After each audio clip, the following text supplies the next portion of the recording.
अरे बेटा, थोड़ा आराम से चल। बच्चे को मैराथन में दाखिल नहीं कराना है।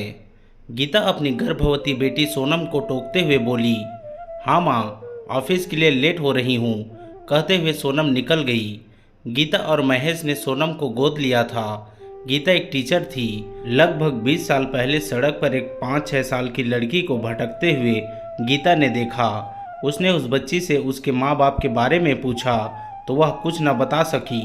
पुलिस में शिकायत दर्ज कराने के बाद गीता उस बच्ची को अपने घर ले आई। लगभग 6 महीने तक इंतजार करने के बाद भी पुलिस उसके माँ बाप को नहीं ढूंढ सकी, जिसके बाद गीता और महेश ने सभी प्रक्रियाओं को पूरा कर उसे गोद ले लिया। सोनम के बाद गीता और महेश को 2 बच्चे और हुए, रोहित और अर्चना। गीता और महेश ने कभी भी सोनम और अपने दोनों बच्चों में भेदभाव नहीं किया। वे तीनों बच्चों को एक जैसा ही प्यार दुलार देते थे। समय आने पर सभी बच्चों को ये बात भी बता दी गई कि सोनम गोद ली हुई बेटी है, लेकिन इस बात से रोहित और अर्चना को बिल्कुल भी फर्क नहीं पड़ा, बल्कि वे सोनम को और ज़्यादा सम्मान देने लगे। सोनम ने ग्रेजुएशन के बाद MBA किया और एक बड़ी कंपनी में HR की नौकरी करने लगी। सोनम को विशाल से प्यार था।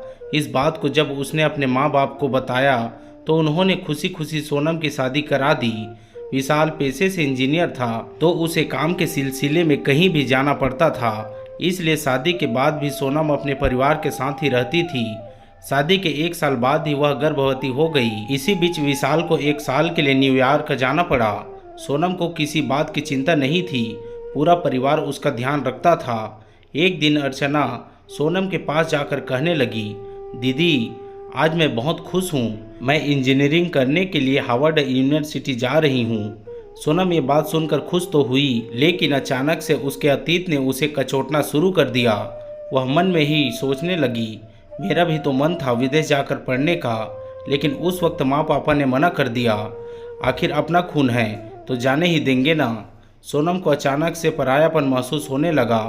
उसे समझ नहीं आ रहा था कि वह क्या करे। जिस वक्त गीता और महेश ने सोनम को मना किया था, उस वक्त उनकी आर्थिक स्थिति इतनी ठीक नहीं थी, लेकिन इस बात को सोनम समझ नहीं पाई। सोनम ने अगले दिन माँ से बेरुखी से कहा कि विशाल आ रहे हैं मुझे लेने, अब मैं उनके ही साथ जाकर रहूंगी।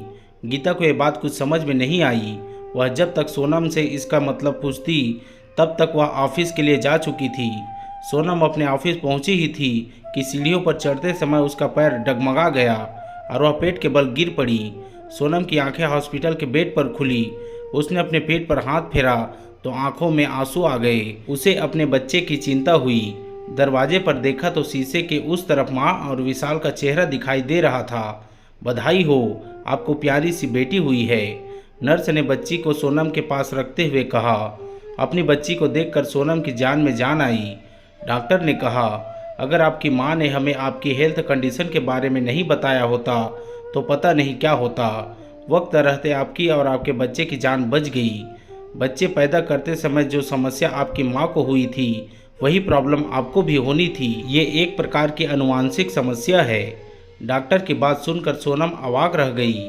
वह सोचने लगी कि मैं तो गोद ली हुई बेटी हूँ, तो माँ को कैसे पता कि मेरी हेल्थ कंडीशन क्या है।